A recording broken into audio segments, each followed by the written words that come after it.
which we have been discussing yesterday. For the information of the participants, yesterday test paper number 1 and test paper number uploaded in the Google Drive as well as in your group. Today afternoon, test paper number 3 with answers is also already uploaded. So today we will finish test paper number 4 and we will try to start test paper number 5 today. Then the next class we will continue to finish test paper 5 and something more also, if time permits, we will go through. Okay. So now we yesterday we in test paper number 4 we saw about what do you say, that is your credit monitoring aspects. Then we discussed about, we started with the SARFAESI Act. So we first, when we did the question, that is in front of you now, test paper number 4, question number 40 is available in front of you now. So which of the following accounts are not eligible under the SARFAESI Act? So I already told you which are all the accounts not eligible for SARFAESI Act. Then we discussed about an issue SARFAESI in the bank as per the SARFAESI Act. Then we also saw that question number 42, that before initiating the SARFAESI action, the account should be classified as NPA. That also we saw. Then a bank which has given the loan under the SARFAESI Act is called the secured creditor. That also we saw, question number 43. Then we came up to demand notice is issued by the secured creditor as per section, that is already which is shown to you now. So that is demand notice for SARFAESI notice is issued under section 32(2) of the SARFAESI Act 2002.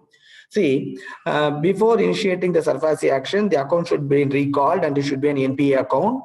Then the authorized officer or scale 4 and above, they will deal with the SARFAESI action. First, a demand notice will be issued. The demand notice is as per section 13(2) of the SARFAESI Act. Okay, then that's the section you should know. So he will issue the demand notice asking the borrower to whom all the demand notice will be issued. Will be issued to a borrower. If there is a co-borrower or guarantor, for him also a copy will go. And if there is a third-party properties mortgaged for a land for the loan, then for the mortgager also, that is a demand notice will go, because he has mortgaged his property. Okay, then under SARFAESI action, you can do both for movable and immovable. Movable when it is brought under hypothecation, and all these registration is compulsory for SARFAESI action. Okay, then let us see the next slide. We'll see. Then see, you see, authorized officer issues a 60 days demand notice to borrower, guarantor, mortgager to clear the dues within 60 days. These numbers you should know. So the demand notice will be issued by the authorized officer, to whom all it will be issued: to the borrower, to the guarantor, and also to the mortgager to clear the dues within 60 days. If not, bank will exercise the following rights. So what are all the rights the bank is having under the SARFAESI Act? So don't be under the impression, under SARFAESI Act, bank can take possession of securities. This is also one option. Other than that, the bank is also having certain other option. So take possession of the property. Suppose if the unit is running very well, if the borrower is not repaying the loan, if the unit is running very well, you can take over the management of the unit. It is not necessary that you have to take all the possession and sell the property. If the unit is running well, take over the management of the unit, appoint any person to manage the asset, appoint any person, then demand the amount due to the borrower from any person. So these are all the things a secured creditor is eligible under the SARFAESI Act. What are they? You can take possession of the secured property, then take over the management if the unit is running very well, appoint a person to manage the assets to receive the money. You can also, as a secured creditor, you can demand the money due to the borrower from a third person. When these things are, so this is possible when in the case of it. Suppose if you are given a housing loan, If you give an housing loan where is a question of unit and all, you have to dispose the property only. Okay, here also, if these things are not working properly, then you have to dispose that is mortgage property taken for security to the loan, so either under hypothecation or under mortgage. Okay, so what is the time limit for issuing the SARFAESI demand notice? Under section that is 13(2), the demand notice is issued. It goes to all these people, and after issuing the demand notice, we have to wait for 60 days. Before completion of 60 days, no more action will be continued under the SARFAESI Act. Okay, sir. Next slide. Then, how will you send the notice? Notice to be sent by registered acknowledgement or speed post or by fax or by mail, and the acknowledgement received from these people to be preserved safely.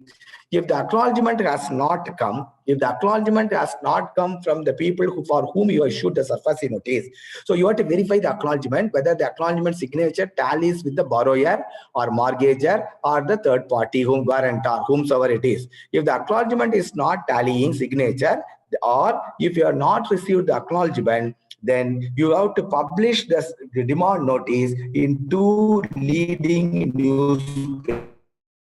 It should be a vernacular language. Okay, so you are issuing the demand notice, you have to wait for the acknowledgement. If you have not received the acknowledgement or the signature in the acknowledgement does not tally with your borrower, etc., then you have to ensure that you are publishing in two newspapers, out of which one is a vernacular local language. Okay, in the case of a consortium accounts, who will issue the SARFAESI notice?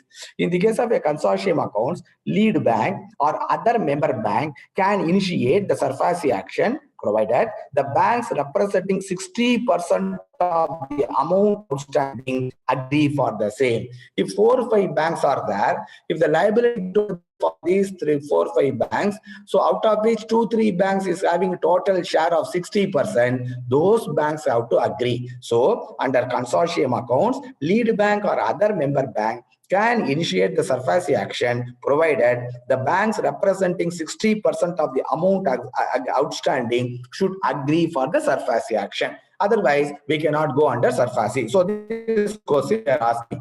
Under consortium arrangements, what is the thing? A, B, 3. 60% of the amount outstanding, bank should agree for initiating the SARFAESI action. That 60% you keep in mind. Then after you issue the demand notice, we are supposed to issue a notice called caveat application in the DRT code. Okay, friends, before this sentence, I want to make it very clear to you. So we all know, for filing a suit in the DRT code, what is the liability in the account? The liability should be to 20 lakhs and above. Till last year, it was 10 lakhs and above. From this year, the liability for filing a suit in a DRT code, it is 20 lakhs and above. Okay, keep that in mind.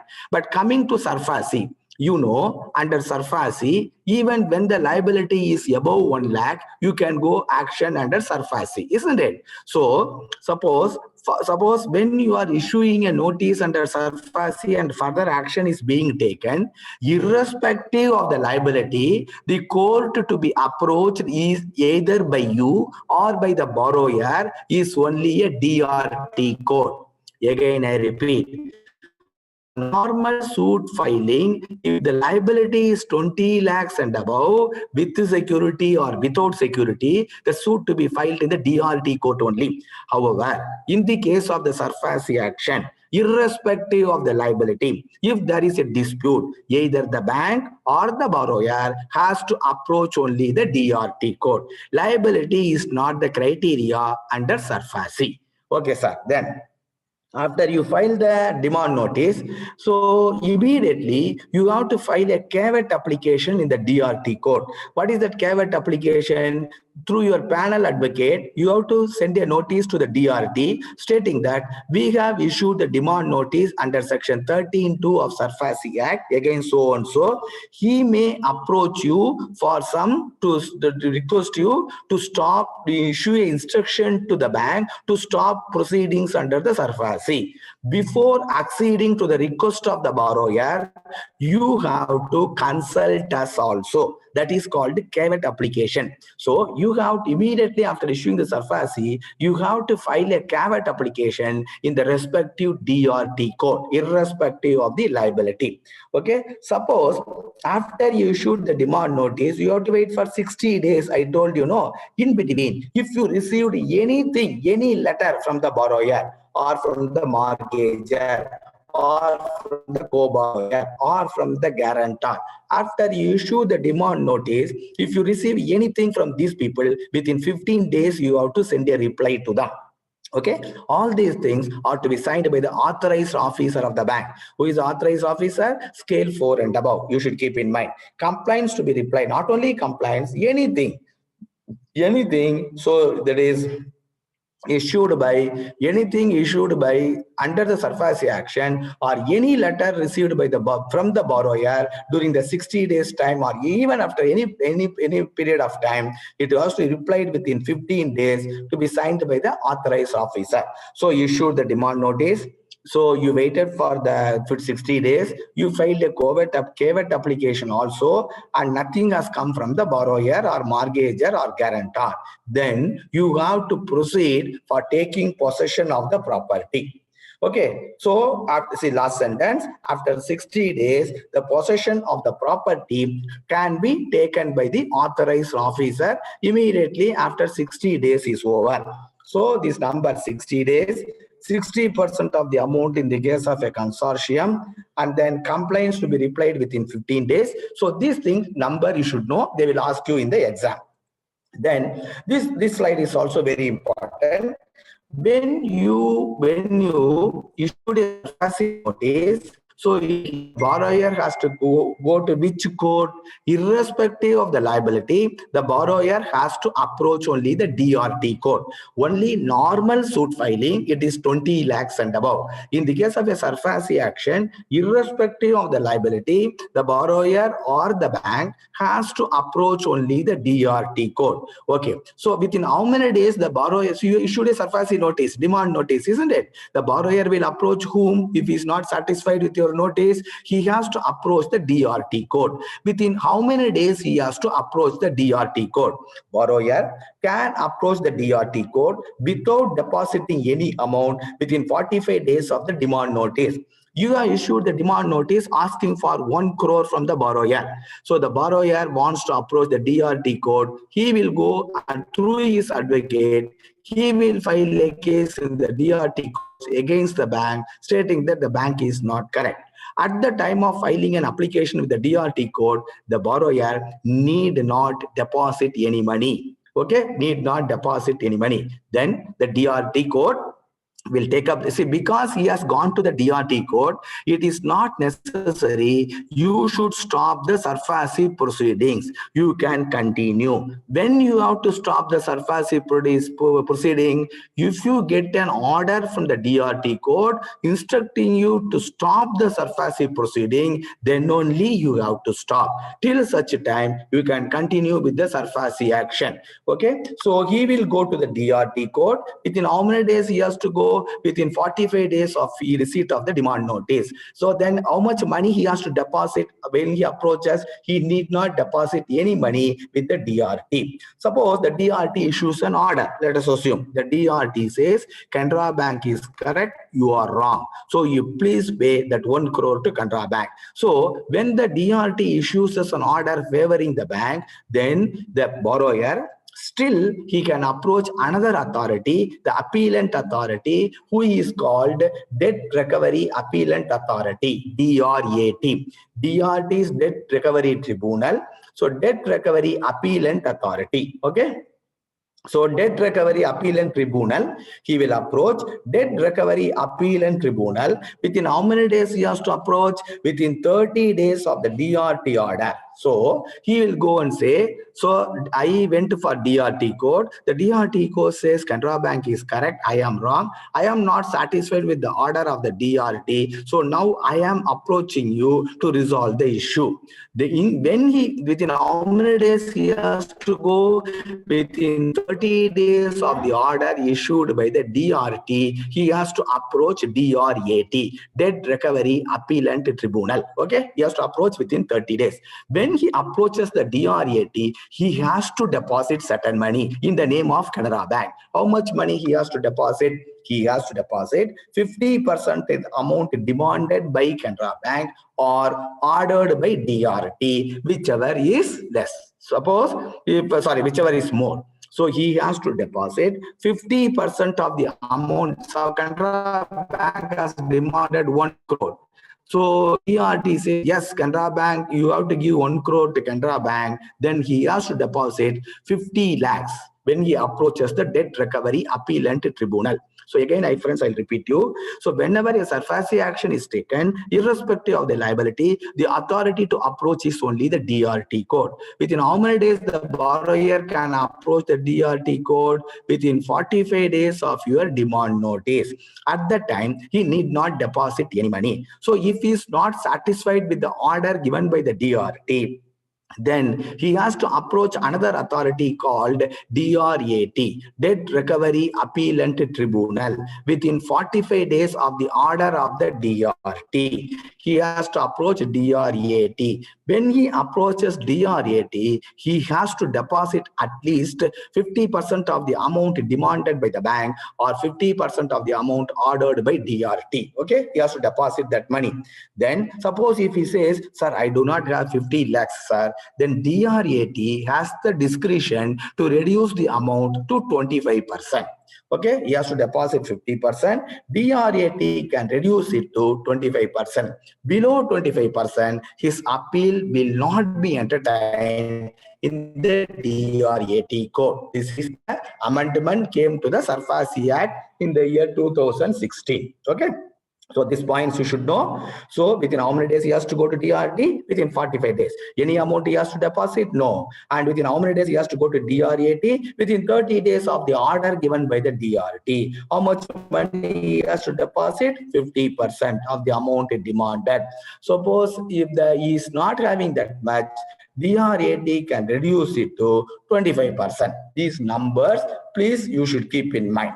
Okay, sir. Then let us see that all the things. Okay. Then, so what has happened? So you issued the demand notice. He has not gone to the DRT. Nothing has happened. Then you waited for 60 days. After 60 days is over, you have to go and take possession of the property.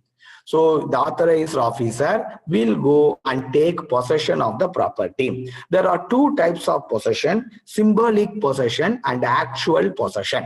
Actual possession means the borrower hands over the keys of the house or key of the property to the secured creditor. Sir, please take the key. You do whatever you want. I am leaving from here. So that is called actual possession. So many borrowers will not give you actual possession. In that case, what the authorized officer will do, he will take the symbolic possession. What do you mean by symbolic possession? People will go, they will paste the possession notice in the premises, take 2-3 photographs, and they will come out. See, the banks, the security creditor should not take possession with rowdyism and other things. They have to take possession, actual possession, if the borrower gives the key to the bank. If the borrower does not give the key to the bank, then the bank will take the symbolic possession. After taking the symbolic possession, if the bank wants actual possession of the property, to whom the bank has to approach? The bank has to approach the district magistrate or chief metropolitan magistrate, who will get, along with the police people, they will send, and the property will be vacated and it will be given to you within 30 days. The district magistrate, if not possible within 30 days, they may take another 30 days, totally 60 days. These are all the numbers you should know under SARFAESI action. Again, I will tell. Issue possession, send the notice by registered AD, then affix it on the property, possession notice, affix it on the property. The possession can be either actual or symbolic. If borrower resists actual possession, seek the assistance of district magistrate, of chief metropolitan magistrate, who will get actual possession to you within 30 days, and another 30 days time also they can take. Okay, sir. Then after taking possession, what do you mean by taking possession? Either actual or symbolic, anything. Whether when you take the actual possession or symbolic possession, immediately after taking possession of the property, the possession notice to be displayed, to be published again in two local, in two newspapers, of which one should be a vernacular.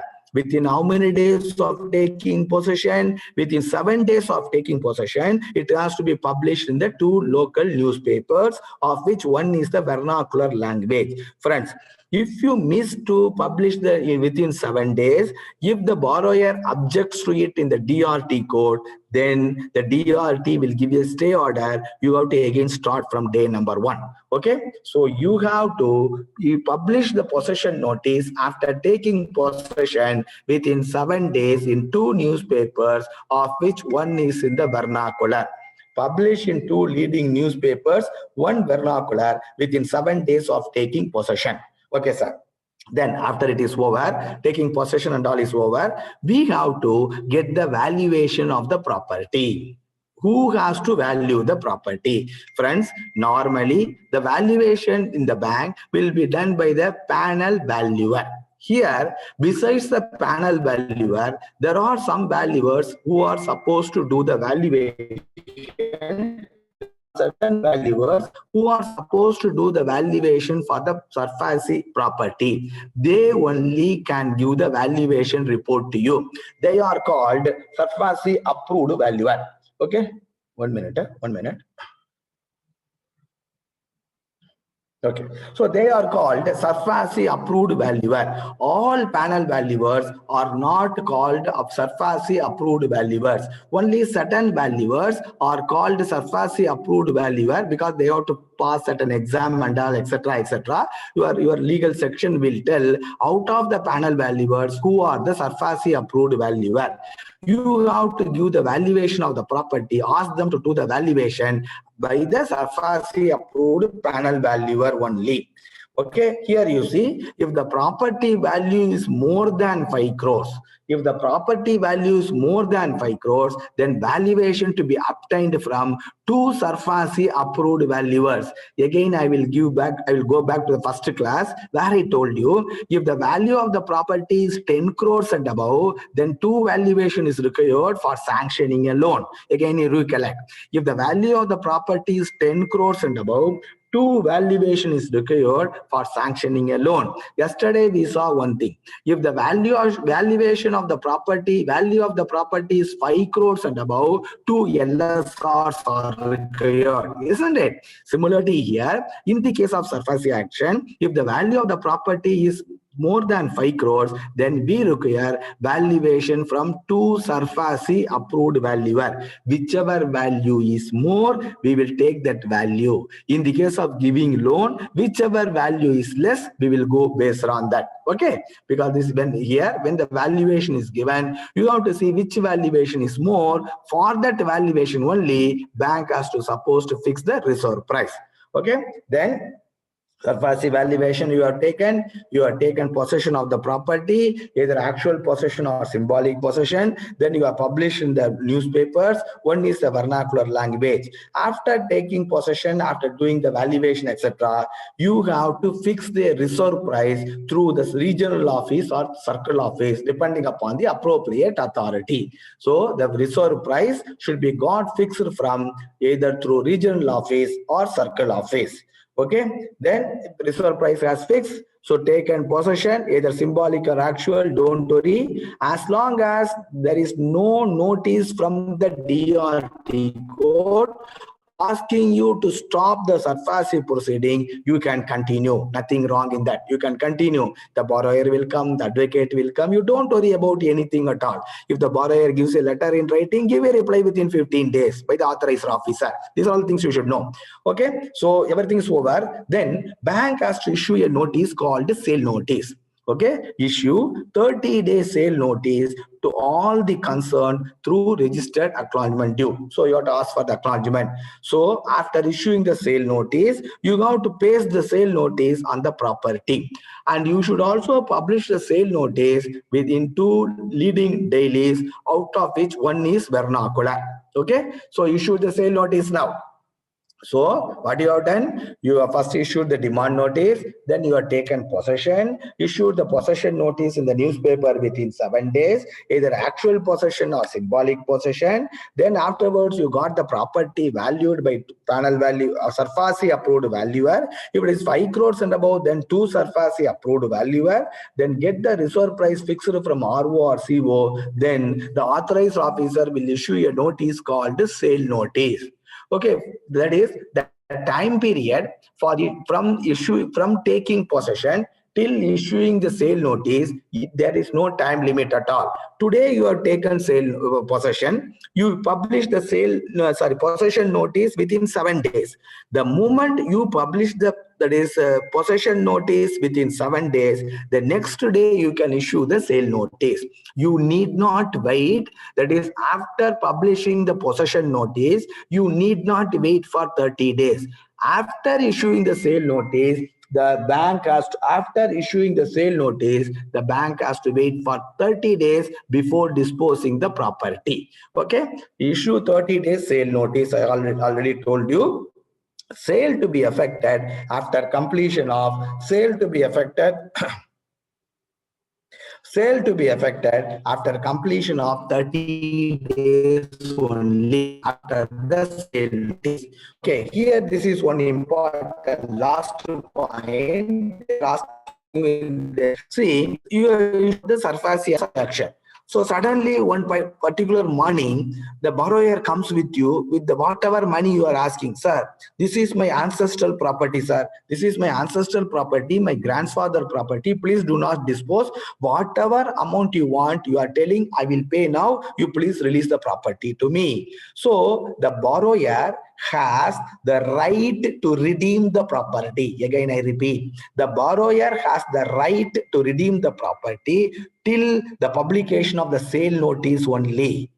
After you issued the sale notice, it is your prerogative whether give back to the borrower or sell in the public action. But what we want only money, no, give back to the borrower, nothing wrong. See, but borrower has the right till what time he will demand his property back.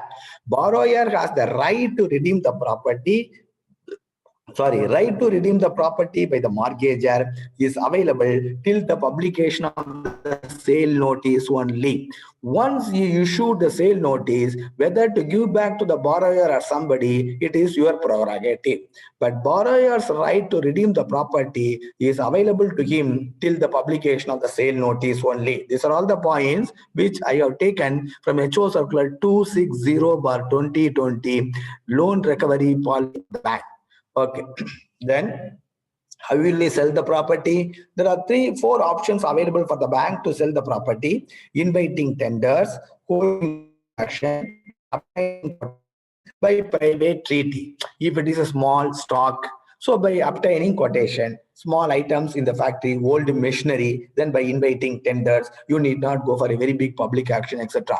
But on the other hand, in certain cases, you have to necessarily go for the public action or by private treaty also. What do you mean by a private treaty? You call a purchaser and sell the property to him. That is called a private treaty. So that is also possible under the SARFAESI action. So property to be sold either by inviting tenders or holding public action or by obtaining quotation or by private treaty. If they ask the options, they will tell none of these, all of these. Yes, all of these. Under all of these, bank can go for selling the property. Then when you can go for a private treaty. Okay, what do you mean by private treaty? You are calling a purchaser and giving the property to him after taking the money. That is called a private treaty. Okay, when a bank can go for a private treaty, very, very important. Property value and reserve price up to 100 lakhs. If the property value or the reserve price fixed by you is up to 100 lakhs, one attempt to be made to sell the property through public action by inviting tenders before opting for sale by private treaty. If the value of the property is 100 lakhs up to 100 lakhs, you have to necessarily go for a public action once. If the public action fails, then you can go for, that is, private treaty. If the value of the property is above 100 lakhs, if the reserve price or the value of the property is above 100 lakhs, then first you have to go for a public action. In that public action, if the bank fails, there are no takers, then again another public action you have to go. In that public action also, if the bank fails, then only you can go for private treaty. They will ask you the question. For private treaty going, when the value of the property is above 100 lakhs, how many times a public action is required? 1, 2, 3, 4. 2 times the public action should file. Or they may ask, for how many crores of value of the property we can go for 2 public action and then private treaty. That is, it is above 100 lakhs. So you should know the numbers at any point of time. Okay. So suppose, so you issued a public notice first. Okay. Let us assume the value of the property is 15 crores or 10, that is above 100 lakhs, 2 crores. You issued a public notice, you did not succeed. Again, you have to issue one more public notice. No, whether 30 days you have to issue or less than 30 days, it is sufficient. If you issue 13 days sale notice, if there is no change in the reserve price. In the reserve price fixed by you in the first sale and the second notice, it is, if it is the same, 15 days second sale notice is sufficient. Originally, you issued a sale notice for 30 days. Now, you issue the sale notice for 15 days if the reserve price has not undergone a change.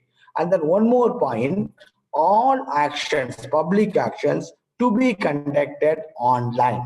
Okay, you should be an online public action. For liability less than 5 lakh, the online action or offline action. Okay, if the liability is less than 5 lakhs, the option is for you either to conduct the sale through online or offline. Let us see the questions now. So what you have learned, so you'll be able to give the answer now.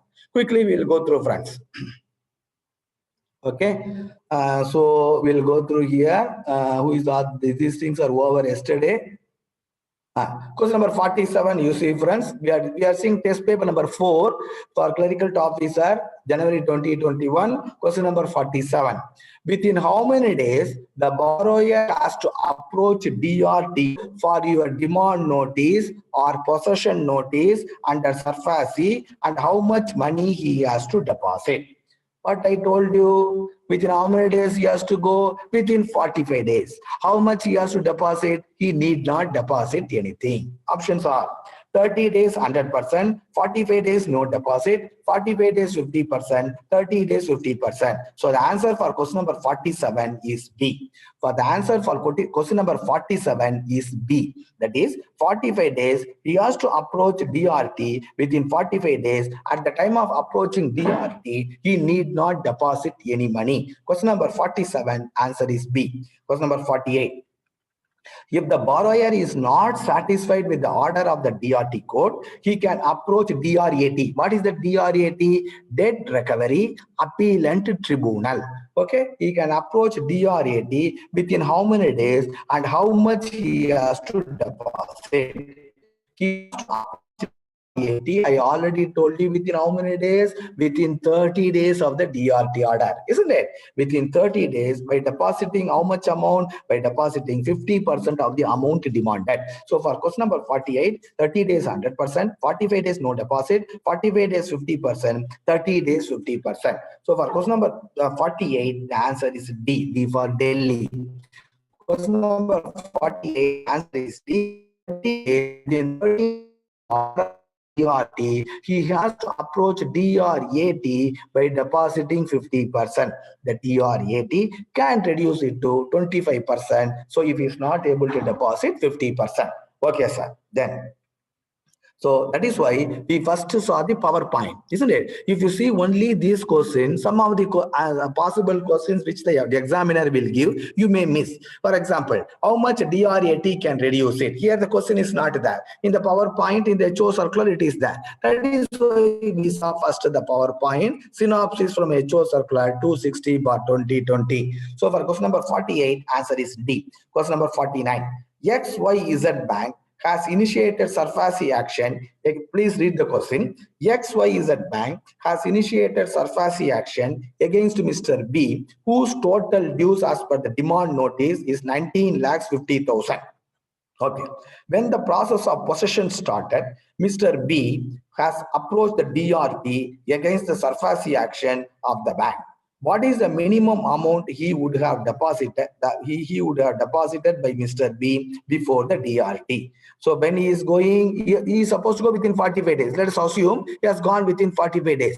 What is the demand notice? 19 lakhs. Okay, 19,50,000. How much money he has to deposit when he approached DRT? None of this. He need not deposit any money, no. So 19,50,000, 9,75,000, no. Question number 49, answer is D. He need not deposit any money. So question number 49, answer is D. Question number 50. XYZ Bank has initiated SARFAESI action against Mr. B, whose total dues as per the demand notice is 5,10,500 rupees. Mr. B, not satisfied with the verdict of DRT, also says yes, 5,10,500 you have to give to Canara Bank. But Mr. B is not satisfied with the verdict of the DRT court. He preferred an appeal before DRAT against the SARFAESI action of the bank. What is the minimum amount it has to be deposited by Mr. B for the preferring an appeal before the DRAT in normal course? On 5,10,500, he has to deposit 50%. So what is the answer for this question 50? Answer for question 50 is C. For 5,10,500, he has to deposit 2,55,250. For question number 50, answer is C. For question number 50, answer is C. Question number 51. You received a summons from DRT regarding SARFAESI notice issued by you. Immediately, you have to stop further proceedings under SARFAESI. To be stopped, to be continued, either A or B, none of this. See, what you got? You got only a summon. What do you mean by a summon? So this fellow went to the DRT court. DRT court is asked because you have filed a caveat application. So DRT is sending a summon to you. So you please come to the court. The borrower has asked certain questions. You please come and hear and explain. So your panel advocate will go and you will also go along with the panel advocate. So whether for the summons issued by the DRT court, whether you have to stop the SARFAESI proceedings, no. Only when the DRT court asks you to stop proceeding, then only you have to stop. Otherwise, you need not stop. So for question number 51, answer is to be continued. For question number 51, answer is B. Question number 51, answer is B, to be continued.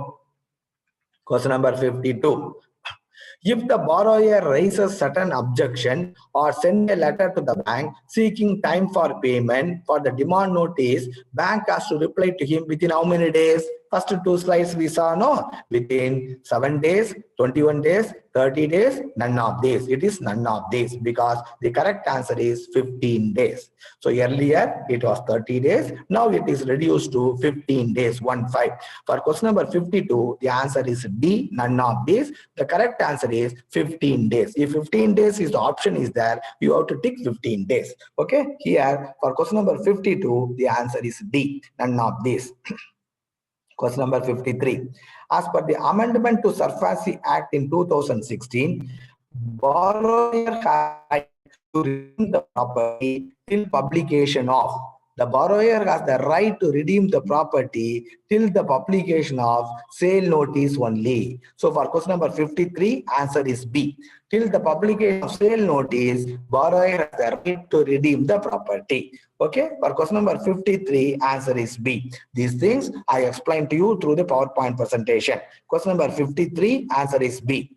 Then question number 54. If the value of the property is rupees dash crores and above, two valuations to be taken for proceeding under SARFAESI, 5 crores and above. So question number 54, answer is C. For question number 54, answer is C, rupees 5 crores and above. Question number 54, answer is C, 5 crores and above. Question number 55. 60 days are over after issuing demand notice. On the 65th day, possession is taken, and on 66th day, the paper publication is over. What you have done? You have issued a demand notice. The borrower has not come forward. You have taken possession. After taking possession, within how many days you have to publish the possession notice in the newspaper? Within 7 days. Okay, sir? Okay. So 60 days over after issuing the demand notice. On the 65th day possession, you have taken the possession also. Next day, you are published in the paper. Question is, so 60 days are over after issuing the demand notice. On 65th day, possession is taken, and on 66th day, the paper publication is also over. When you can issue sale notice? When you can issue, there is no time limit for issuing the sale notice. You take possession, but you have to publish within 7 days in the paper. The moment you publish in the newspaper the possession notice, next day you can issue the sale notice if your reserve price, everything is ready before that. Okay, so 60 days are over after issuing demand notice. On the 65th day, possession is taken, and on 66th day, the paper publication is over. When you can issue the sale notice? Wait for 30 days, wait for 60 days, immediately after paper publication. So question number 55, the answer is C. Okay, immediately after paper publication, you can issue the sale notice.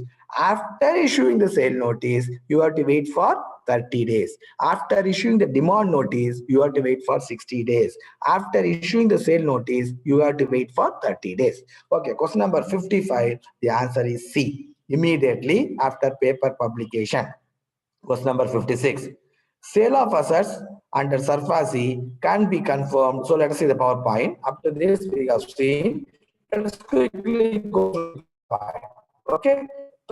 Reserve price we have seen. So you leave it there. So on the date of conclusion of the sale, so one fellow has come, public action has taken place, he is a successful bidder. So 1 crore he has agreed, he will pay the money he has agreed. So today the sale of action is over. So there is a successful bidder. On the day of concluding the sale, 25% of the reserve price has to be paid by the successful bidder. Today is the sale completed. What is the reserve price you have fixed? 1 crore. So how much he has to pay today? 25% of 1 crore, 25 lakhs. Within 15 days, that is balance amount to be paid. Secured credit, suppose so he has to pay the 25% of the demand price on the day of conclusion of the sale. Then remaining 75% he has to pay within 15 days. The secured creditor, suppose if he is not able to pay within 15 days, then the secured creditor can give in another 3 months time. The authorized officer will give him permission. I am not able to pay within another 15 days, sir. You give me time. So the authorized officer can give him time maximum 3 months. Okay, sir. Let us see the question now. Okay. So question number 56 we are saying. Sale of assets under SARFAESI can be confirmed when the buyer pays 25% of the amount on the date of action and balance 75% within 15 days. Within 15 days. Okay, question number 56, answer is 15 days. Please remember the numbers. Question number 57. When the secured creditor, that secured creditor means bank, isn't it? When the secured creditor can go for a private treaty sale, if the value of the property is up to 100 lakhs, one public action is compulsory before private treaty. If the value of the property is above 100 lakhs, 2 public actions are compulsory before private treaty. C. Private treaty is not possible. D. Both A and B. What is A? If the value of the property is 100 lakhs, one public action is compulsory. That is correct. What is B? If the value of the property is above 100 lakhs, 2 public actions are compulsory. That is also correct. What is the question? When the secured creditor can go for private treaty? So answer for question number 57 is both A and B. So answer for 57 is D. D for Delhi. Answer for question number 57 is D, that is both A and B. Okay, question number 58. When E action is compulsory, is 5 lakhs and above, E action is compulsory. If the liability is less than 5 lakhs only, it can be either E action or that is other than E action. So when E action is compulsory, E action is compulsory when the liability is 5 lakhs and above. When the liability is 5 lakhs and above, E action is compulsory. Okay, then you see question number 59. A large company is sanctioned credit facilities under consortium and few member banks want to take action under SARFAESI Act. This question they are asking. A. Leader bank should agree. 60% of number should agree. 60% C. 60% of the banks by amount should agree. D. Both B and C. So I told you, under SARFAESI, under consortium, 60% of the banks by amount, that is out of their outstanding amount, not by number. Okay, 60% of the banks by amount should agree for taking a SARFAESI action. So question number 59, the answer is C. 60% of the banks by amount should agree. Question number 59, answer is C. Question number 60. Bank A and B have allowed loan on consortium basis. Loan is irregular with Bank A for 120 days and with Bank B for 18 months. What is the for this account in these two banks? Friends, under consortium, one thing you should keep in mind, under consortium, when the loan is given, so it is not necessary in one bank if it becomes NPA, or in the lead bank if it becomes NPA, other banks also should classify it as NPA. No, it is not compulsory. In consortium, that is every bank will classify the account as standard or substandard or doubtful based on the record of recovery in each bank. So if the recovery is within 90 days, if the overdue is only within 90 days in bank A, it will be classified as standard asset. If the liability is more than 90 days in another bank, it will be classified as substandard asset. If the liability, the overdue is more than 18 months, it will be classified as doubtful asset in another bank. Okay. So what is the criteria for classifying an account under SARFAESI, either performing asset or non-performing asset? It is not based on one bank's performance. It is based on the record of recovery in each bank. In one bank, if it is standard, in another bank, it can be substandard, because if the overdue is more than 91 days, it is not necessary all the banks should classify the account as NPA. Okay. So here what has happened? Loan is irregular with Bank A for 120 days. So more than 90 days, no, more than 90 days within 1 year, it is substandard. In Bank B, it is overdue for more 18 months. It is doubtful asset. Next question paper we'll discuss. So here you note down what is the asset classification for this account in these two banks. In Bank A, it is a substandard asset. In Bank A, it is substandard asset. In Bank B, it is doubtful first year, DA1. Again, I repeat, in Bank A, it is substandard. In Bank B, it is DA1, doubtful asset first year. Okay.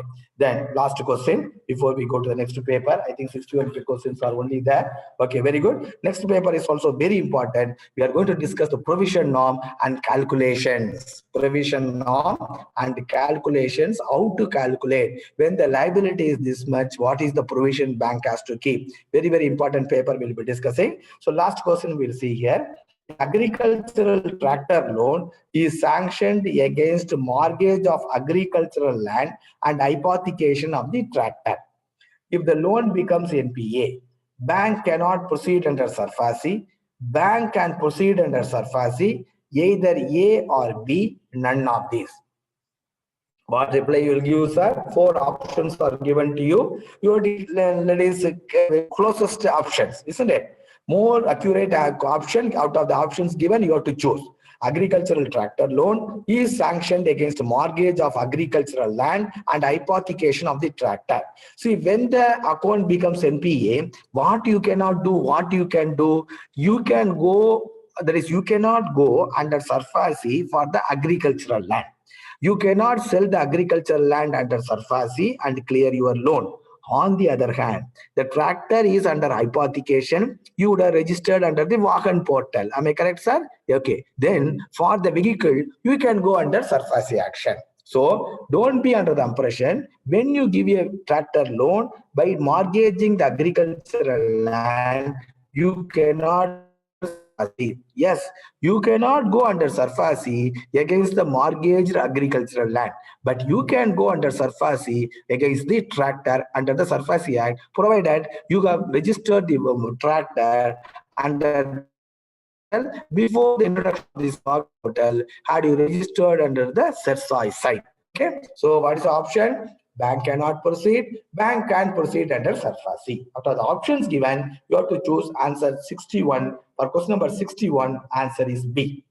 For question number 61, answer is B. Out of the four options given, the nearest correct option is bank can proceed under SARFAESI. Which one you will proceed? The vehicle. Tractor, which you hypothecated. Okay, friends, very good. We have finished, that is test paper number 4. Let us go to test paper number 5. You have to listen to very closely with regard to test paper number 5. Very, very important. This is the paper wherein various discussions is going to take place about standard asset, about a doubtful asset, loss asset, and calculations related to maintaining of provisions in this account. Okay, so please that is keep your eyes and ears open. It is only 8 o'clock now. We have to go up to it is 9 o'clock. Another 1 hour, whatever maximum possible, I will try to draw because calculations are also there. Very, very important. Okay. Now, so we are now going to see classification of an advance into that is the standard asset, then NPA. Okay, you know that is up to 90. Other than you leave about agricultural loans, normally up to 90 days overdue, it is not NPA. What it is SMA 0, SMA 1, SMA 2. You also know for OD OCC accounts, there is no concept called the SMA 0, even if the overdue is 1 to 30 days. If the overdue is 31 days, OD OCC accounts will straight away will be classified as SMA 1. Yesterday we saw. Okay, so 3 classifications when there is overdue. When the overdue exceeds 90 days, when the overdue exceeds 90 days, then the accounts will slip to NPA. Okay, very good. All of you are aware. Now the question is, when the account slips to NPA, to which category it will go? Whether all accounts slipping to NPA, there are how many categories are there in NPA? You know, in NPA, we are having major 3 categories. What are they? Standard asset, SSA, substandard assets. Then we have doubtful asset. Then we have loss asset. So NPA broadly is classified into 3 categories. What are they? Substandard asset, then you have doubtful asset, then you have loss asset. 3 categories. Okay. Now next question is when an advance slips to NPA, whether it has to go to substandard or it will straight away go to doubtful asset or it will go to loss asset. So when the advance slips to NPA, whether straight away it is, whether it has to go to, what are all the first category? Substandard, doubtful, loss. That is a normal category of an account. First it has to go to substandard, then it will go to doubtful. After staying in substandard for some time, it will go to doubtful. After staying in doubtful some time, so it will stay there or be written off or loss asset, whatever it is. Now the question is whether all advances should follow this type or any deviation is possible. So now we are going to see it there. So when you hear me and when you see the slide, you will understand the concepts. You will be able to answer the questions very clearly. Okay, friends. Okay. For this purpose, the advances in the bank is classified into 2 types of advances. For the classification of NPA category, asset classification, the advances are classified mainly into 2 types of advances. What are they? Secured advance or secured asset and unsecured advance or unsecured asset. Okay, keep that in mind. That is, advances mainly for asset classification purpose is classified into secured asset and unsecured asset. Okay, keep that in mind. What is a secured asset? What is an unsecured asset? Then when a secured asset slips to NPA, where it will go? When an unsecured asset slips to NPA,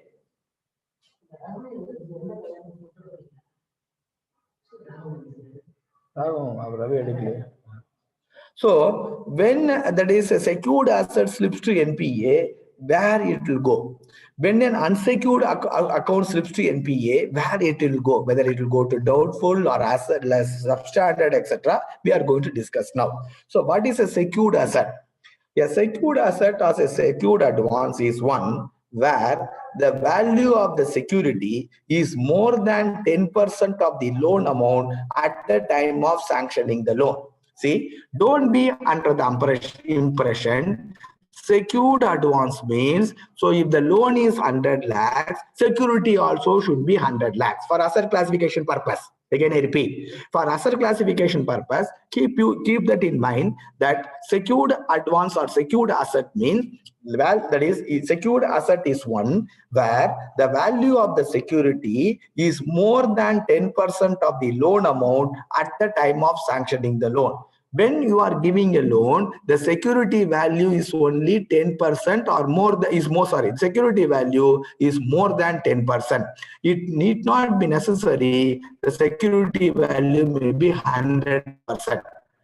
So how much security you have to take for a loan, that 100% or 50% or 200? For Canara mortgage, it is 200%, isn't it? For Canara trade, it is 133%. How much you have to take, that depends upon your collateral policy, which is given the credit policy of the bank. But for asset classification purpose, a secured advance means is one where the value of the security is more than 10% of the loan amount at the time of sanctioning the loan. So what is the loan amount? What is the security value? If the security value is more than 10% of the loan amount itself, it is called a secured advance. It is not necessary for the loan 100% security would be there in such cases. Different the various cases, different. I will give an example when I come to unsecured asset. Okay, so secured asset is one where the value of the security is more than 10% of the loan amount at the time of sanctioning the loan. That is a secured advance. Then coming to unsecured advance, I'm spending a lot of time on that so that when subsequent questions you will go, you'll be able to answer the questions very quickly. So this is a concept which I am explaining to you. Unsecured asset. What is an unsecured asset or unsecured advance? So the value of the security is 10% or less than 10% at the time of the loan amount at the time of sanctioning the loan. See, you see, friends, what is an unsecured advance? The value of the security is 10% or less than 10%, even it may be 0% at the time of sanctioning the loan. Can you tell me whether you can give a loan without any security? But the unsecured advance, it is like that. No, the value of the security at the time of sanctioning the loan is, is 10% or less than 10% is called the unsecured advance. That means the value of the security when you sanction the loan, it can be 0% also. You think of what type of loan bank is giving when the value of the security is 0%. That is Canara budget. Teacher's loan. Do you have any security for that? You have a co-borrower. That's all, isn't it? So you are a co-obligant, whatever you call. You do not have any security. The value of the security is 0%. I will give you one more example. You take an infrastructure finance. What do you mean by infrastructure finance? Let us assume that is Airports Authority of India is going to relay, or they are going to expand that is airport in Chennai or some other place, or in Mumbai or in Delhi. The airport authorities of India, let us assume they want to expand the airport. Okay, in that case, the amount to be required may be huge crores, no, 5,000, 10,000 crores or 18,000 crores or 20,000 crores. Airport Authority of India, they will approach bank. Sir, please give me 25,000 crores. We are going to expand the airport. Then all the banks will join together. A consortium will be formed. So banks will be prepared to give to this 25,000 crores. It is an infrastructure lending. Means development, isn't it? Infrastructure lending. Now, what that is security, that is Airport Authority of India will give you. You think of it. When you ask for borrower housing loan, you'll ask the house to mortgage. When you are giving an MSME loan, you ask some property to be mortgaged to you, isn't it? Then only you are giving, or you cover under CGTMSE or CGFU, whatever it is. But here, 25,000 crores. They want a loan. Consortium member banks have agreed. They may give, that's all. There is no security, no. So what I want to drive you is, so these type of advances are called unsecured advance. So what is unsecured advance? At the time of sanctioning the loan, the value of the security is 10% or less than 10%, even 0% of the loan amount. This is called unsecured asset. What is a secured asset? At the time of sanctioning the loan, the value of the security is more than 10%. It need not be 50%, 100%, etc. It is sufficient. You call an asset as a secured asset if the value of the security is more than 10% at the time of sanctioning the loan. Keep that in mind. You call an asset as unsecured asset when the value of the security is 10% or less than 10% at the time of sanctioning the loan, not at the time of becoming NPA. At the time of sanctioning the loan, the example I told you, Canara Budget, teachers loan, all personal loans where you are not taking any security, or even for that matter, the infrastructure financing. Okay, so that is these two concepts you please keep in mind. The next one. Then now, when why we discussed about secured advance and unsecured advance, when these advances slips to NPA, I told you normally substandard, doubtful, and loss. But there are cases when they will not go to substandard. They will straight away go to loss asset. Some advances, when becomes NPA, they will straight away go to doubtful asset. They will not pass through the substandard asset. So we are going to see in the next slides which type of advances will go to which category. First, what you keep in mind, and secured advance is one where the value of the security is more than 10% at the time of sanctioning the loan. And unsecured advance is one where the value of the security is 10% or less than 10% at the time of sanctioning the loan. Okay, these two things you should go in your mind. Now, let us see. So in the previous slide, for information, previous slide we saw secured asset, then we saw unsecured asset. First, let us take when an unsecured asset slips to NPA, where it will go. For secured asset will come later. When you read this is little simple, this is little difficult. That's why I put it there. When an unsecured advance or unsecured asset slips to NPA, where it will go, we are going to see now. Unsecured asset slipping to NPA. What is an unsecured advance? At the time of sanctioning the loan, the value of the security is 10% or less than 10%, even 0%. This is called unsecured advance. When the unsecured asset slips to NPA, it has to be classified as unsecured substandard in the first year.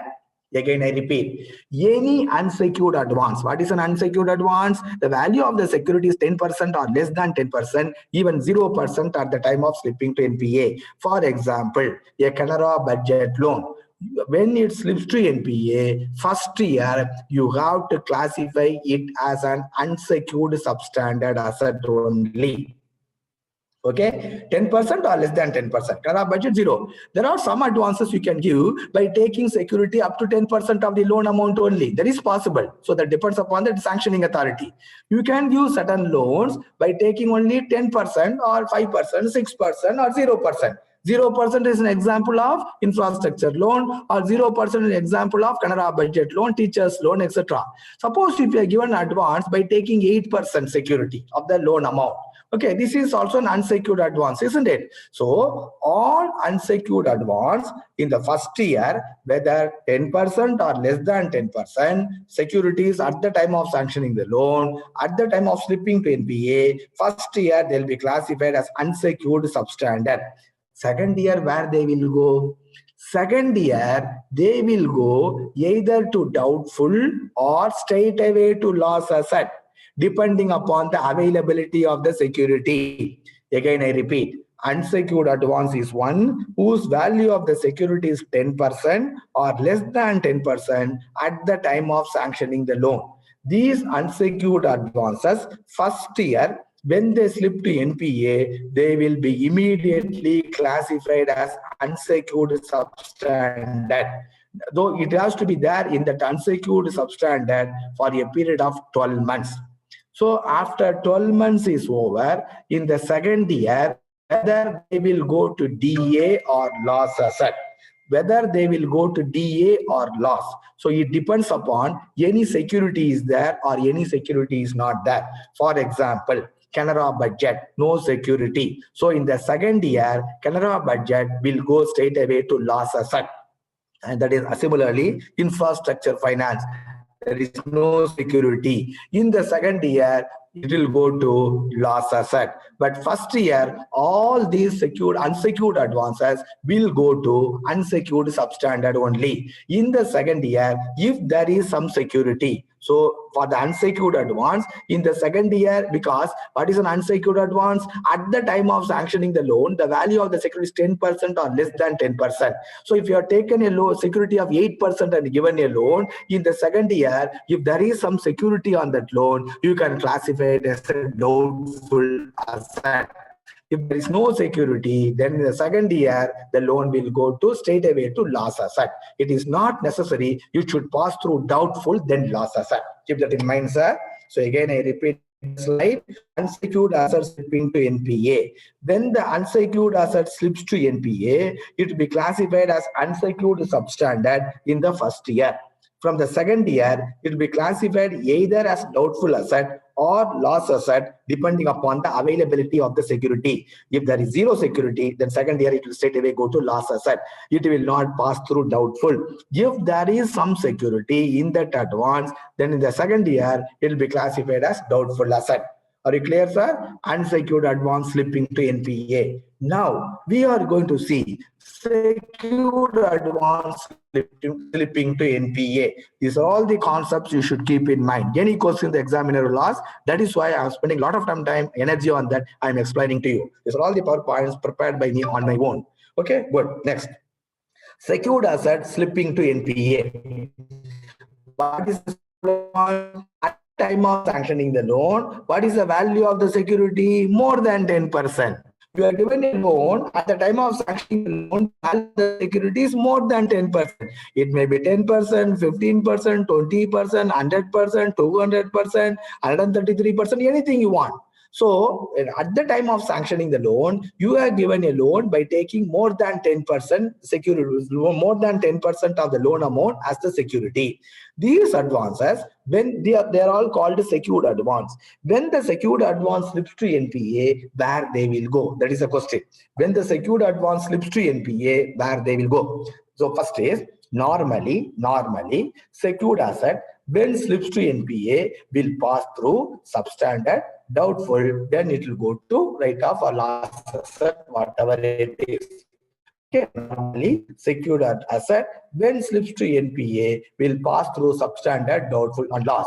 But there are certain exceptions. See, I'm reading it, then I'll explain to you. If the realizable value of the security is less than 10% of the book liability, when the account slips to NPA, straight away it will be classified as loss asset. Again, I repeat, friends, please hear. Maybe that is dinner time. That is maybe some hungry will be there. So please hear it, nothing wrong. So normally a secured advance, when it slips to NPA, it will go to substandard, doubtful, etc. But in exceptional cases, what is a secured advance? At the time of sanctioning, the value of the security is more than 10% of the loan amount. Okay. Suppose when the day in which it slips to NPA, when you gave the loan, what is the value of the security? More than 10% of the loan amount, isn't it? But on the day when it slips to NPA, the value of the security is below 10% of the book liability. When you gave the loan, the security value is more than 10%. But when it slips to NPA, the security value is less than 10%. So what happens? What? Something has happened in the security, isn't it? When you gave the loan, the value of the security was more than 10%. And when the account becomes NPA, the value of the security becomes less than 10%. So those advances will be straight away classified as loss assets. So they will not pass through substandard and doubtful. I want to drive you home this one. Okay. If the realizable value of the security is less than 10% of the book liability, when the account slips to NPA, straight away it will be classified as loss. It will not pass through substandard and doubtful asset category. Okay, sir, let it go in your mind. The next slide. So the next one is when the value of the security is less than 10% at the time of account becoming NPA. So this will straight away will be classified as loss asset. The next category. At the time of slipping to NPA, when the value of the security is more than 10% but less than 50%. So less than 10% secured advance, the value of the security less than 10%, when it becomes NPA, straight away it will be classified as loss asset. Then if the value of the security is more than 50% but less, more than 10% but less than 50%, the value assessed by the bank in the last evaluation, it will be classified as doubtful. Imagine, so when you the days gave the loan, the value of the security is how much. When it becomes NPA, the value of the security is no doubt it is above 10%, but it is less than 50% of the assessment done by the valuation. Then this account will be classified as a doubtful asset. It will not go to substandard. So a secured advance, whether it will go to substandard or doubtful or loss asset, that depends upon the value of the security at the time of account becoming NPA. So in the first year, if the value of the security is less than 10% for a secured advance, it will straight away go to loss asset. If it is between 10 to 50%, it will be classified as doubtful asset. If it is more than 50% value of the security, it will be classified as substandard asset. So again, I repeat, unsecured advance, when it slips to NPA, it will go first year to unsecured substandard only, all advances. In the second year, it will go to either doubtful or loss depending upon the availability of the security. That is unsecured advance. Secured advance, first year, when it slips to NPA, if the value of the security is less than 10% of the book liability, it will be straight away classified as loss asset. It will not pass through substandard and doubtful. On the other hand, if the value of the security varies between 10 to 50% as assessed by the valuation, in that case, it will be classified as doubtful asset. It will not be classified as a substandard asset. If the value of the security assessed is more than 50%, then in that case, it will be classified as substandard asset. Okay, so all other secured advances will go to substandard. Okay, sir. So when an advance will go to which category of NPA, I have explained in two, three slides. Please go through the slides when you get free time. Otherwise, there is no other. You will understand the concept. Now, the question is, next slide talks about, so NPA is how many categories, sir? NPA 3 categories. What are they? That is substandard, doubtful and loss. Okay, substandard, how many categories? Substandard is your substandard asset is, we are classifying the substandard asset into 3 categories: unsecured substandard, unsecured substandard infrastructure, then secured substandard. You know, when an unsecured advance slips to NPA, it will go to unsecured substandard in the first time. The unsecured infrastructure advance, when it slips to NPA, it will go to unsecured substandard infrastructure.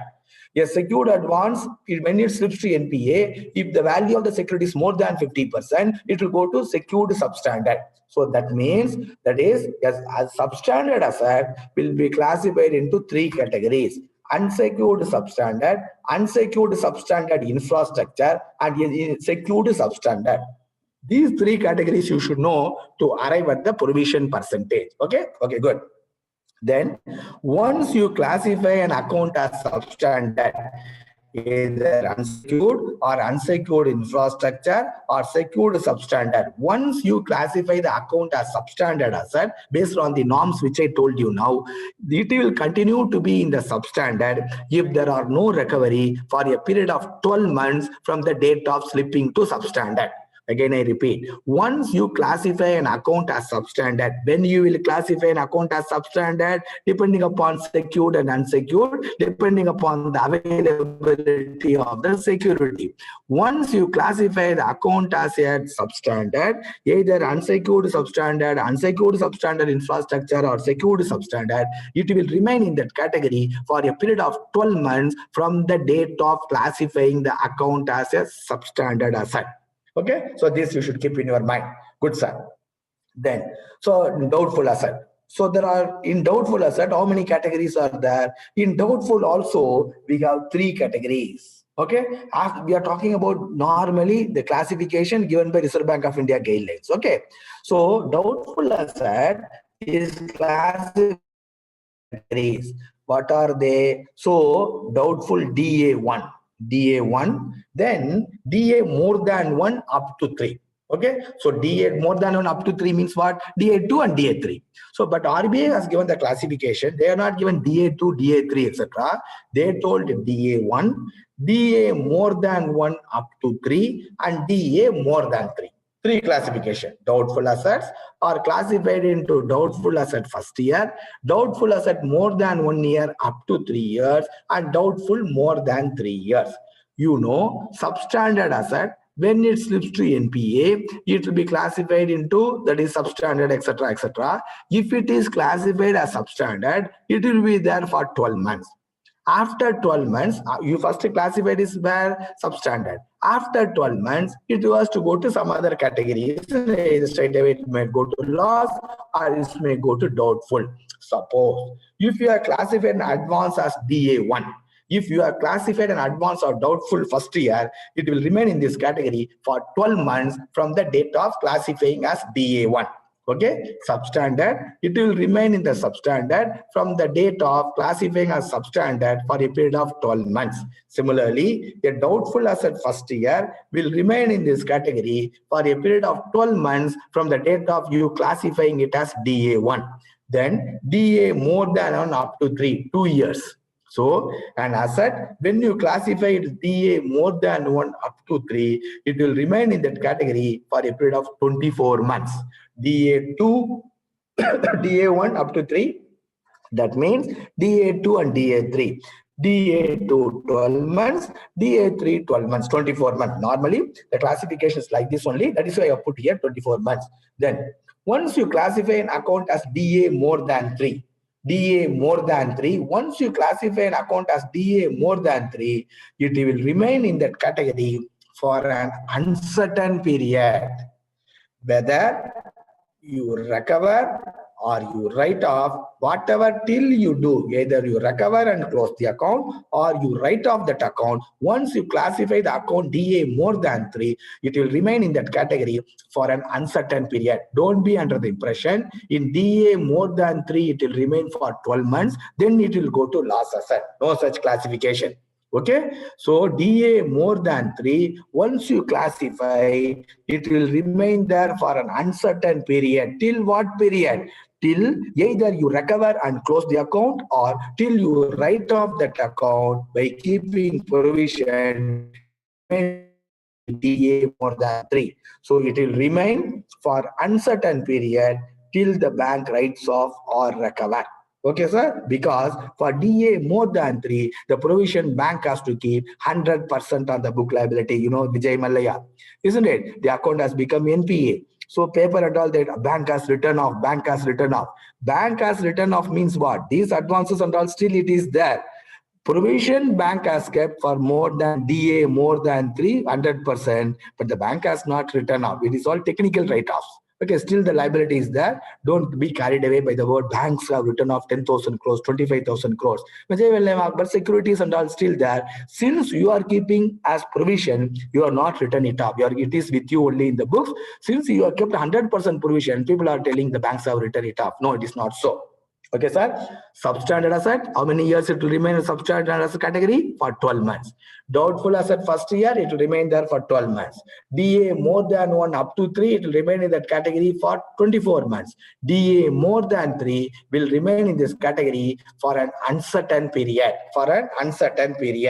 Then you should know the provision percentage, because then only we will go for this paper number 5. We will go the calculations, very, very important calculations. Maybe next class we will see. We'll try to finish off the questions on this provisioning for NPA today, because our 1 or 2 questions we will see in the calculation. Keep the paper and pen with you, because calculations are very important, even though already the PowerPoint and the question paper is placed in the site.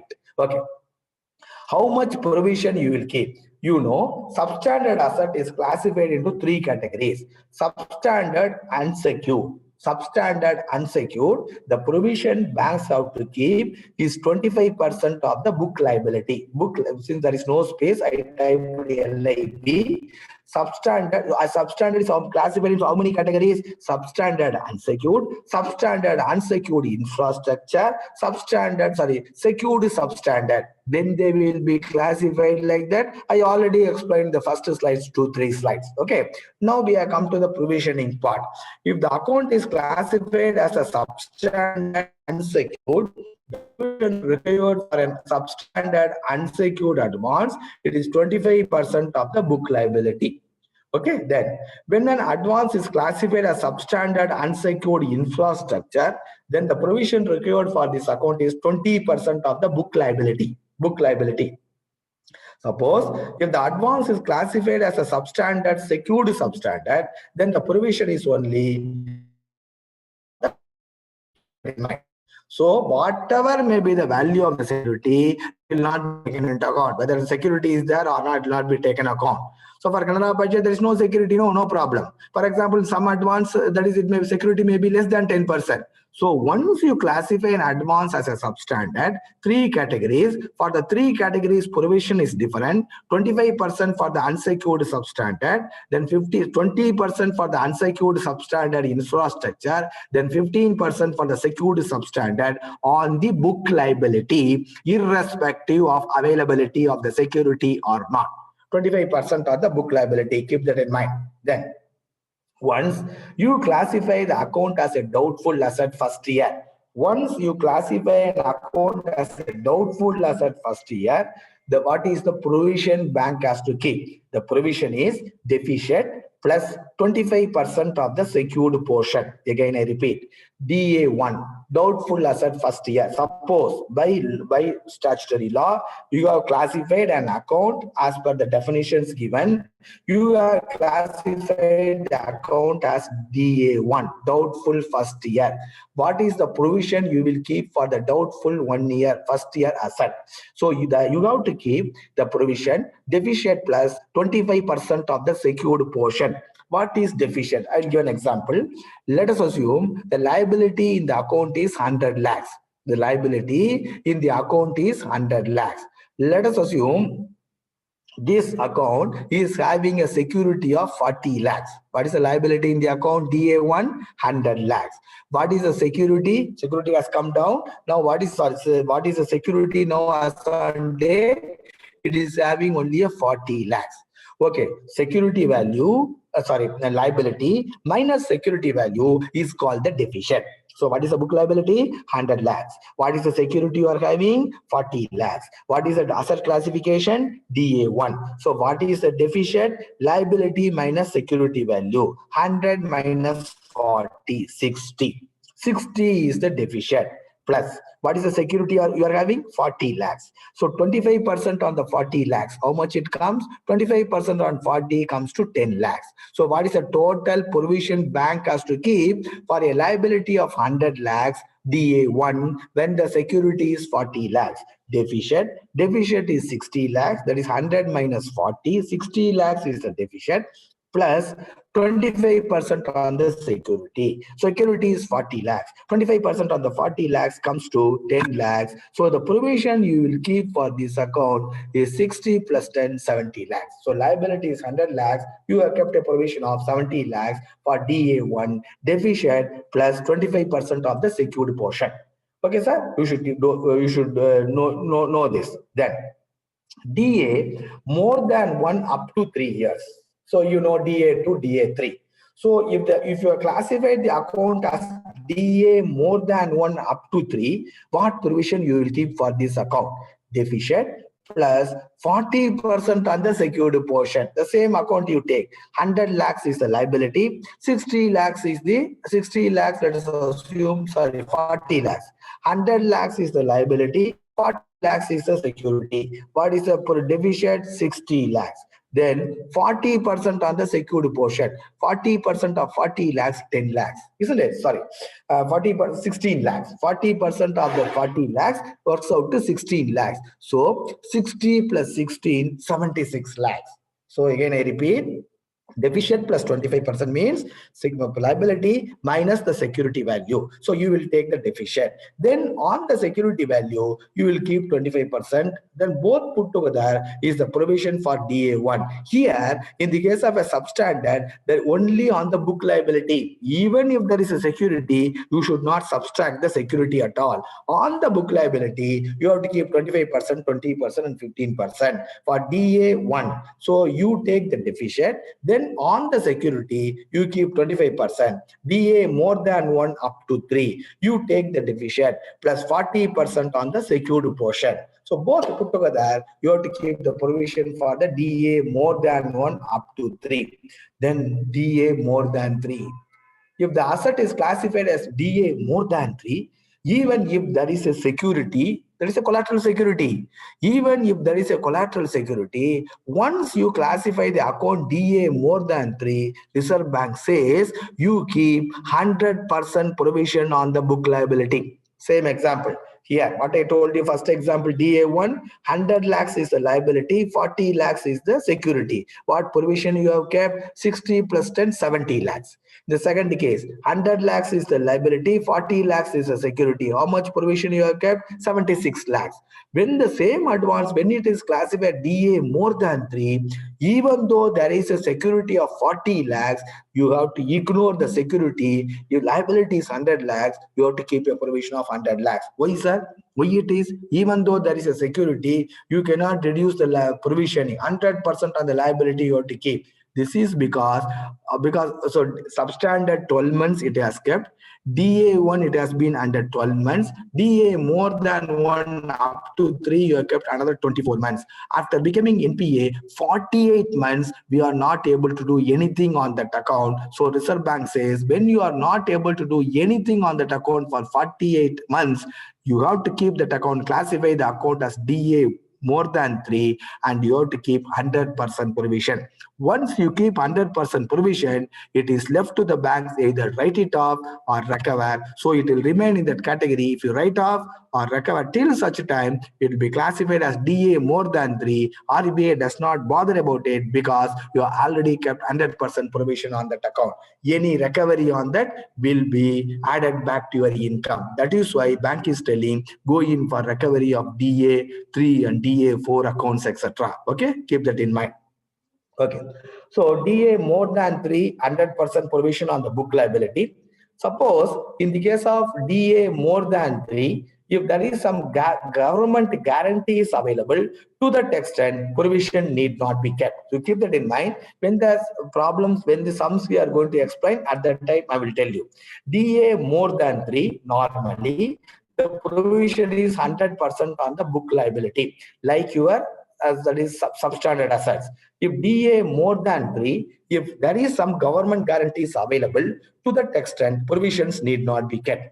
Then in the case of a loss asset or in the case of a fraud accounts, the accounts will become classified due to some fraud. So in both the cases, the provision is 100% on the book liability. Okay, let us quickly go through some questions in test paper number 3. Sorry, test number 5. All of you may be having the test paper. We'll go through it. Test 5. So where you can see this, what is the provision, unsecured, secured, etc. This is given in HO Circular 138/2020. Every year, bank will come out with a circular for March balance sheet. So every year we have 4 balance sheet, quarterly balance sheet. For the March balance sheet, bank will come out with a detailed guidelines. There you will get all the answers for these questions. So here for last year, this year circular has yet to come. We are in the month of February. Last year, bank is issued circular 138/2020 for guidelines on provision and related matters. If you want to go through, you can go through the circular. Now, let us see question number 1. Test paper number 1, question number 1. Few questions we will see, and 1 or 2 calculations also we will see before we wind up the day. And unsecured advance is 1. So we are seeing test paper number 5, question number 1. And unsecured advance is 1 in which is dash percent or than that of the loan amount at the time of sanctioning the loan. So no, an unsecured advance is one in which the value of the security is 10% or less than 10%. So answer is, for question number 1, answer is A. For question number 1, answer is A. Question number 2. When an advance which does not have any security, read the question. When an advance which does not have any security at the time of sanctioning the loan. When you are sanctioning the loan, no security. Examples are Canara budget. So when an advance at the time of sanctioning the loan, it does not have any security. So that is called Canara budget, personal loan, okay, or infrastructure loan. You keep it anything.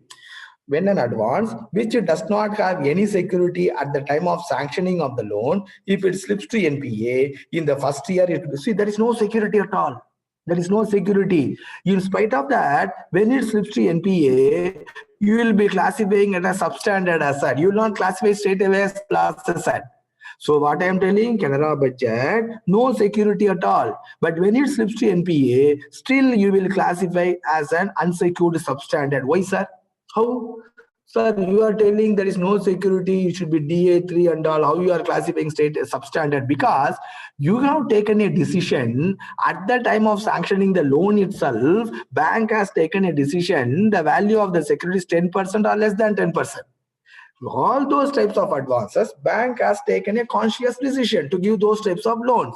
When those types of, they are called unsecured advance. Those unsecured advance, when it slips to NPA, even though there is no security or less than 10% of the security, they'll be classified as unsecured substandard. We saw in the first slide, no? Okay. When an advance which does not have any security at the time of sanctioning the loan slips to NPA in the first year of NPA, it will be classified as unsecured substandard. Question number 2, answer is A. Question number 2, answer is A. Question number 3. In respect of secured advance, during inspection, it was found out that the realizable value of the security is more than 10% but less than 50%. What is the asset classification, sir? Secured advance, more than 10% up to 50%. What I told you, it is a DA1. It is a DA1. My second slide or third slide, it is there, no? Again, I'll show you the slide for information. See, here it is there, no? At the time of slipping to NPA, secured assets slipping to NPA. At the time of slipping to NPA,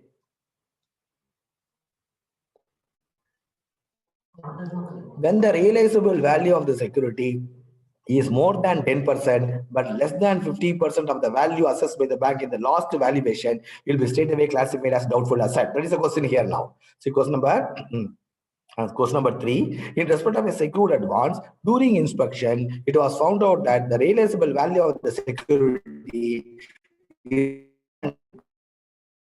50%. What is the asset classification? It is DA1. Question number 3, answer is C. Question number 3, answer is C. It is DA1. Question number 4. A secured advance will be straight away classified as dash. Secured advance will be straight away classified as dash if the realizable value of the security is less than 10% of the book liability at the time of account slipping. Previous slide.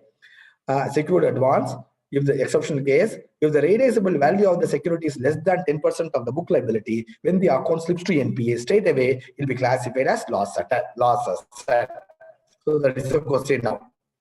Question number 4, a secured advance will be straight away classified as loss asset if realizable value of the security is less than 10% of the book liability at the time of account slipping to NPA. So the answer for question number 4 is loss.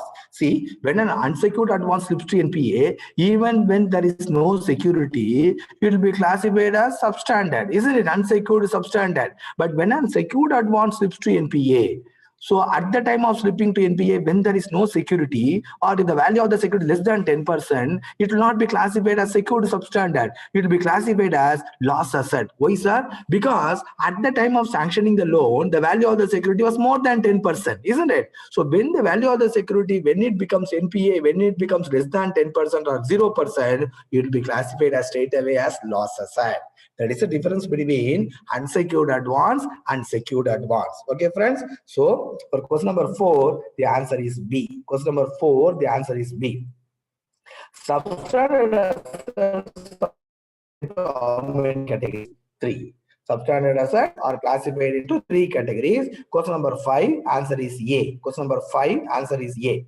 The substandard account will remain in this category for how many years? 12 months. So question number 6, answer is A. For question number 6, answer is A. Question number 7. Doubtful assets are classified into how many categories?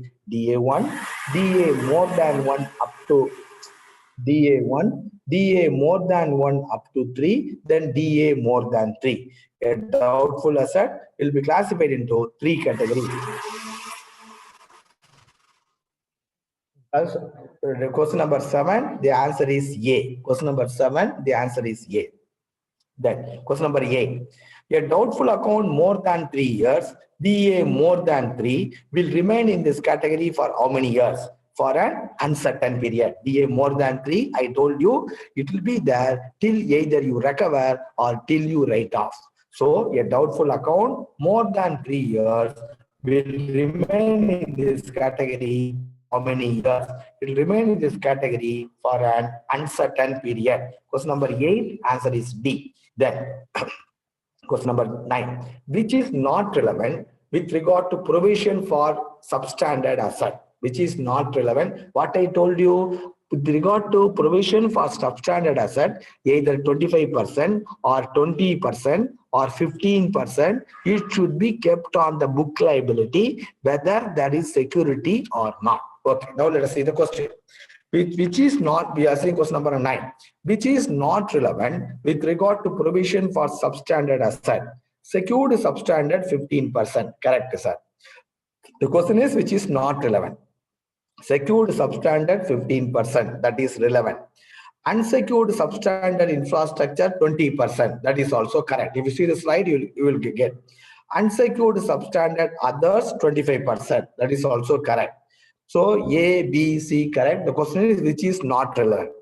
Provision for substandard will be calculated on book liability less realizable value of the security. That is not correct, no sir. You see the slide now. You'll understand the slide now. See.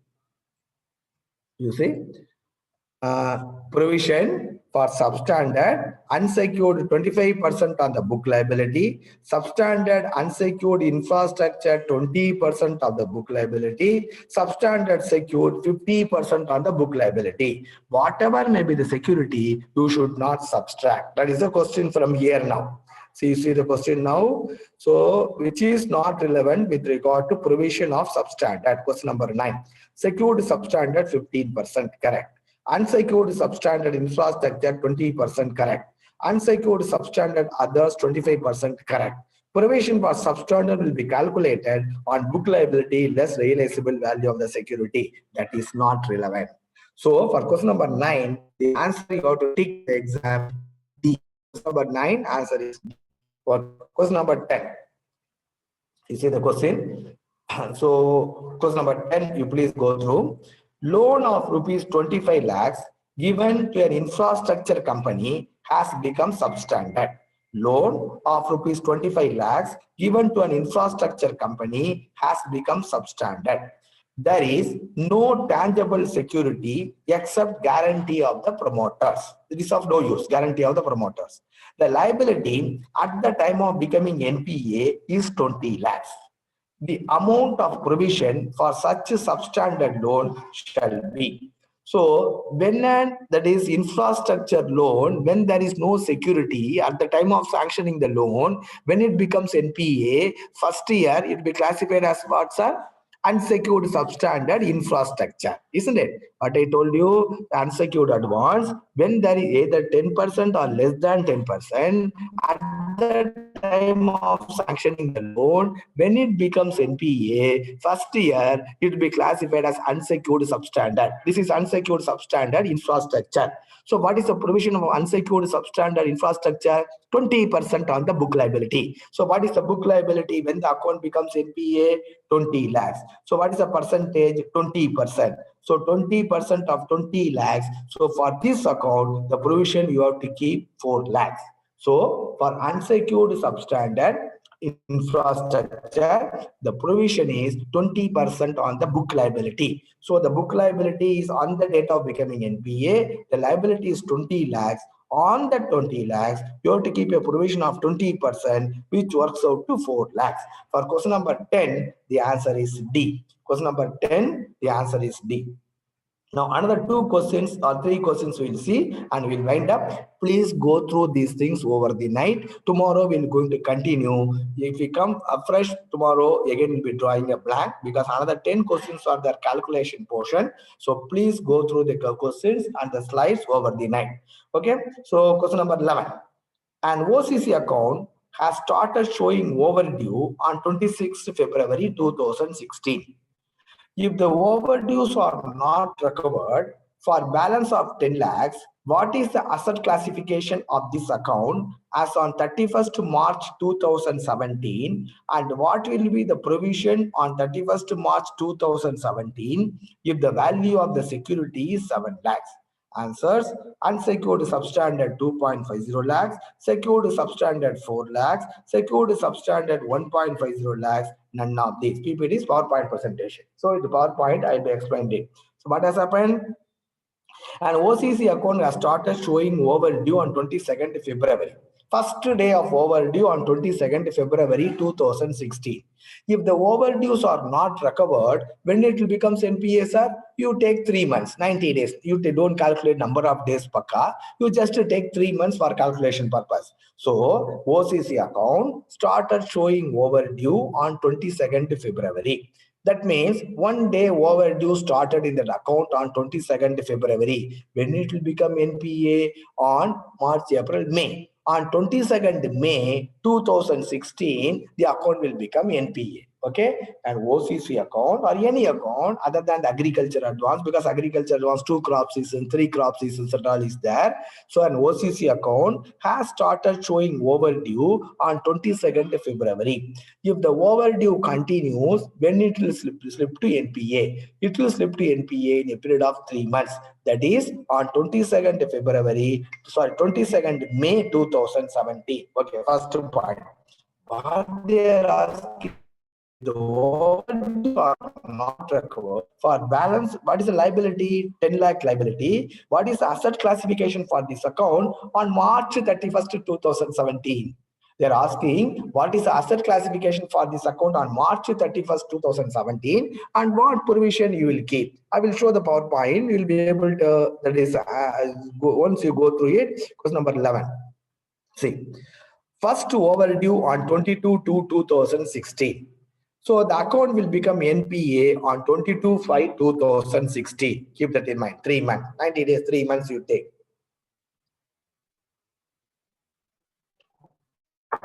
So first, the account started showing overdue on 22/2. Then it will become NPA on 22/5. The question is, when it becomes NPA on 22/5, whether it is SSA or whether it's DA1 or whether it is loss, how will you find out? See, when it becomes NPA, whether it can be SSA or it can be, that is substandard asset, or it can be DA1 or it can be loss. Many explanation I told you. You see the problem now. You see the problem. So first, it started showing overdue on 22/2. Then on 22/5, it will become NPA. On the date of becoming NPA, what is the asset classification for this advance? So test number 11. So on the day, what is the balance available in their account? Liabilities 10 lakhs. So what is the security value? 7 lakhs. The security value is more than 50%. No, I told you when the security value is more than up 10 to 50% DA1, less than 50%, so less than 10% loss straight away.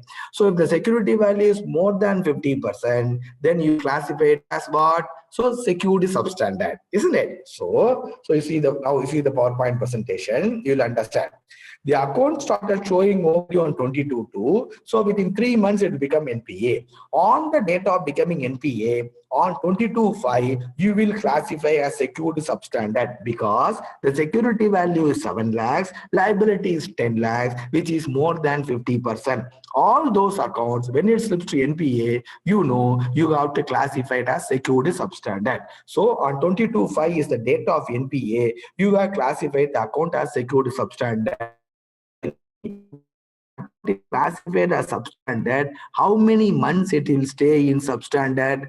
It will stay in substandard for 12 months, isn't it? After 12 months only, it will go to doubtful or something, whatever it is. So on 22/5/2016, it is a secured substandard. So on 22/5/2017 only, it will go to doubtful first year because security value is more than 50%, isn't it? So on 22/5, it is classified as secured substandard. It will go to doubtful one on 22/5 after a period of 12 months. What is the question they are asking? The question what they are asking is,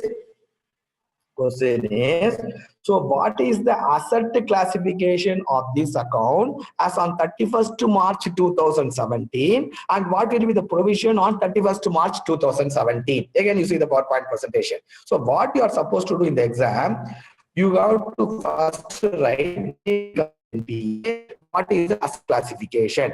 Then when the asset classification will change, the asset classification will change after 12 months. On 22/5/2017, it will become DA1. In the question, what they are asked on 2017, what is the asset classification?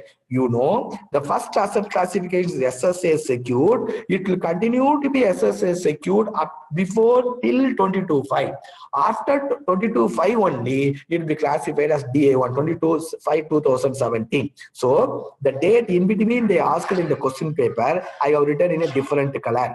On 31/3/2017, the account will continue to be secured substandard because it will undergo a change only after 12 months, that is only on 22/5. So on 31/3/2017, the account will be classified as secured substandard. What is the provision for secured substandard? In the first two slides we saw, it is 15% on the book liability irrespective of the security. So what is the book liability? Book liability given in the problem is 10 lakhs. Even though the security is 7 lakhs, you should not take into account for calculation of substandard asset provision. So first what you have done, when the overdue, when the account will slip to NPA. When it slips to NPA, what is the category? Then after which months it will slip to the next category. And what they have asked, in between one day they asked, what is the date? 31st March 2017. On 31st March 2017, the 12 months is not yet over. So it will be continued to classify as secured substandard only. For secured substandard, the provision is 15% on the book liability. Book liability is, book liability is 10 lakhs. 15% of the book liability works out to 1.50 lakhs. So answer for the question, let us see the options. Answer for the question, let us see the options. For question number 11, so asset classification, it is a secured substandard and provision is 4. Sorry, question number, answer is C. Question number 11, answer is C. It is a secured substandard and provision is 1.50 lakhs. Friends, this type of simple questions will be asked in the exam. So you are supposed to do one more question. Question number 12 also we will see and we'll wind up the day. Okay, question number 12. Apply your mind. Again, PowerPoint presentation is there. If an account becomes substandard on 30th March 2013, and so the account has become substandard on which day, sir? 30th March 2013. And the book liability is 10 lakhs and the security value 6 lakhs, then it is secured substandard, more than 50%. If an account becomes substandard SSA on 30th March 2013 and the book liability is rupees 10 lakhs and the security value 6 lakhs. The question is, what is the asset classification for this account as on 31st March 2017?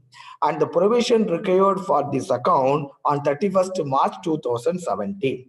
I will show the PowerPoint. I think second slide you will understand it very quickly. It's question number 12. When the account slips to NPA, sir? On 30/3/2013, isn't it? Am I correct, sir? Question number 12. Question number 12. The account becomes a substandard on 30th March. What is the book liability? 10 lakhs. What is the security? 6 lakhs. Okay, good. Let us see the PowerPoint. See, the account has become substandard on 30th March. Whether it is secured substandard or unsecured substandard, it is secured substandard because the liability is 10 lakhs, security value is 6 lakhs, which is more than 50%. Agreed. So on 30/3/2013, the account is classified as secured substandard. Then 12 months, what I told you, once an account is classified as a substandard asset, it will remain in that category for 12 months. So when it will go to DA1, it will go to DA1 on 30/3/2014. 12 months it will remain in that category. Then, even if there is no recovery, then on 30/3/2015, after 12 months, it will go to DA more than 1 up to 3. How many months it will stay? 24 months. That is DA2 1 year, then DA3 another 1 year. See, DA1 it has become on 30/3/2014. 30/3/2015 it is DA more than 1 up to 3. That is DA2. 30/3/2016 it is DA more than 1 up to 3. That is DA3. Then when it will go to DA more than 3, after staying here for 24 months, it will go to DA more than 3 on 30/3/2017. See what you did now. So you first classified the account as substandard on 33. Then when it will go to DA1 on 33/2014, DA more than 1 up to 3, 15 and 16. Then DA more than 3 on 33/2017. What in the question they asked, what is the asset classification for this account on 31/3/2017? So you know, once an account is classified as DA more than 3, it will remain in that category for an uncertain period, isn't it? So on 30/3/2017, it is DA more than 3. It will continue to be DA more than 3 for an uncertain period till the loan is recovered or it is written off. So the date they are asking in the exam is on 31/3/2017. What is the asset classification? It is the same, DA more than 3. Okay, so first you have to do it, write it like this. Which date they are asking, you have to write, and then you have to put the asset classification for the date which they are asking. So the answer for the question is, it is DA more than 3. What is the provision you will keep for DA more than 3? The provision you will keep for more than DA more than 3 is 100% on the book liability. So even though there is a security, the once you classify the account as DA more than 3, the provision you have to keep is 100% on the book liability. What is the book liability? 10 lakhs. So if an account becomes SSA on 30th March and the book liability is 10 lakhs and the security value is 6 lakhs, what is the asset classification for this account on 31st March 2017 and the provision for required for this account on 31st March 2017? DA1 rupees 10 lakhs, DA more than 1 5 lakhs, DA more than 3 10 lakhs. So answer for question number 12 is DA more than 3 rupees 10 lakhs. Okay, friends, like that, we'll see the remaining questions in the next class. We'll wind it up. So till such time, good night from me. Okay, we'll meet in the next class.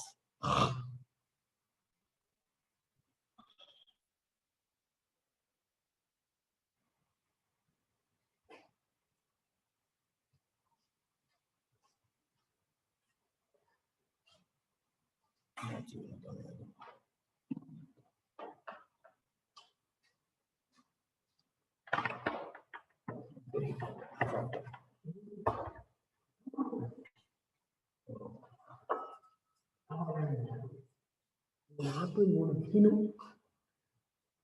అది రాదనుకుంటున్నా తిను మరి ఉంటుంది ఇంకా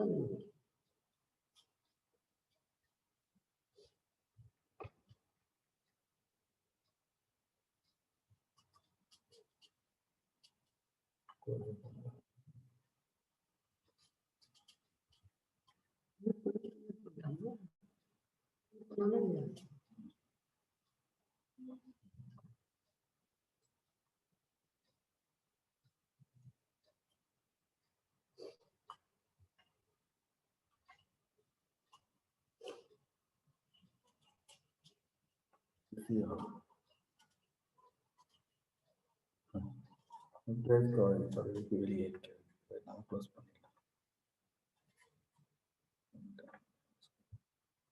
இங்க என்ன பண்ணணும்னு பார்க்கணும்.